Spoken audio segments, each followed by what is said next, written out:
రాజమండ్రి ప్రజలకి నమస్కారం. గత కొన్ని రోజులుగా వైఎస్ఆర్సీపీ మాజీ పార్లమెంట్ సభ్యులు భరత్రాం తన ప్రచార వైఖరిని ఓర్వలేనితనంతో తెలుగుదేశం పార్టీ వాళ్ళు దగ్ధం చేశారని సింపతి కోసం ప్రయత్నం చేయడం మనం అందరం కూడా చూసాం. ఇప్పుడే నాకు పోలీసు వారి ద్వారా అందిన సమాచారం పరంగా ఈ వైఖరిని ఏదైతే వైఎస్ఆర్సీపీ భరత్రాం ప్రచార రథాన్ని వాళ్ళ పార్టీ వారే తనకి సంబంధించిన వ్యక్తులే సింపతి కోసం వారి వైఖరిని వారే కార్చేసుకున్నారని ఇప్పుడే నాకు గౌరవ ఎస్పీ గారు తెలియజేశారు. చాలా దురదృష్టకరం. రాజమహేంద్రవరంలో ఎప్పుడు ఇలాంటి సంస్కృతి సాంప్రదాయాలు లేవు.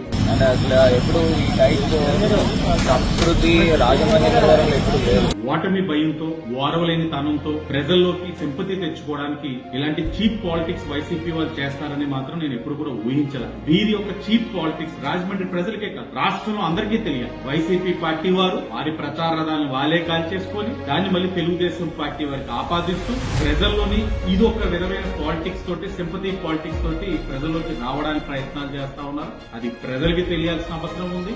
రాజమండ్రి ప్రజలు గమనించగలరు. శనివారం నాడు ప్రెస్ మీట్ పెట్టి రాష్ట్ర ప్రజలకు కూడా తెలియజేసే బాధ్యత మేము తీసుకుంటామని సందర్భంగా తెలియజేస్తాం.